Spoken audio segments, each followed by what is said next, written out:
बहुत समय पहले की बात है। वर्धमान नगर में रूपसेन नाम का राजा था। एक दिन उसके यहाँ वीरवर नाम का एक व्यक्ति उसके यहाँ नौकरी के लिए आया। राजा ने उससे पूछा कि उसे खर्च के लिए क्या चाहिए, तो उसने जवाब दिया, 1000 तोले स्वर्ण। राजा के साथ सभा में बैठे सभी लोगों को सुनकर बड़ा आश्चर्य हुआ। राजा ने पूछा, तुम्हारे साथ कौन कौन है? उसने जवाब दिया, मेरी पत्नी, बेटा और बेटी। ये बात सुनकर राजा को और भी अचरज हुआ। राजा ने कहा कि घर में 4 लोग हैं, फिर इतने धन का क्या करोगे? राजा ने उसे नौकरी पर रख लिया। वीरवर रोज 1000 तोले सोना भंडारी से लेकर अपने घर आता। उसमें से आधा ब्राह्मणों में बांट देता, बाकी के 2 हिस्से करके एक मेहमान, वैरागियों और सन्यासियों को देता और दूसरे से भोजन बनवाकर पहले गरीबों को खिलाता। उसके बाद जो बचता उसे स्त्री बच्चों को खिलाता और स्वयं खाता। वीरवर का कार्य राजा की सुरक्षा करना था। शाम होते ही ढाल तलवार लेकर वो राजा के पलंग की चौकीदारी करता। राजा को जब कभी रात को जरूरत होती, वो मौजूद रहता। एक आधी रात के समय राजा को मरघट की ओर से किसी के रोने की आवाज सुनाई दी। उसने वीरवर को पुकारा। राजा ने कहा, जाओ पता लगाकर आओ कि इतनी रात गई ये कौन रो रहा है और क्यों रो रहा है। वीरवर तत्काल वहां से चल दिया।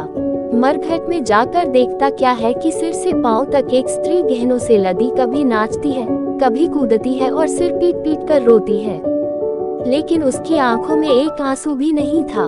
वीरवर ने पूछा, हे स्त्री, तुम कौन हो?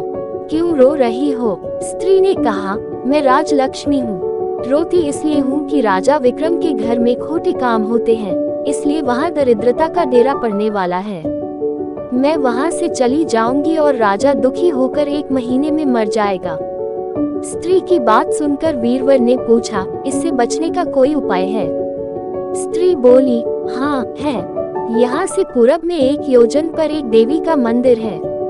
अगर तुम उस देवी पर अपने बेटे का शीश चढ़ा दो तो विपदा टल सकती है। फिर राजा 100 बरस तक बेखट के राज करेगा। वीरवर घर आया और उसने अपनी पत्नी को जगाकर पूरी बात बताई।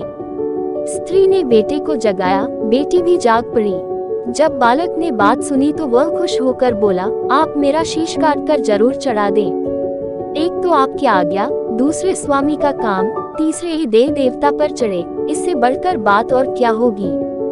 आप जल्दी करें। वीरवर ने अपनी स्त्री से कहा, अब तुम बताओ। उसकी पत्नी बोली, स्त्री का धर्म पति की सेवा करने में है। इसके बाद सभी लोग मंदिर पहुँचे।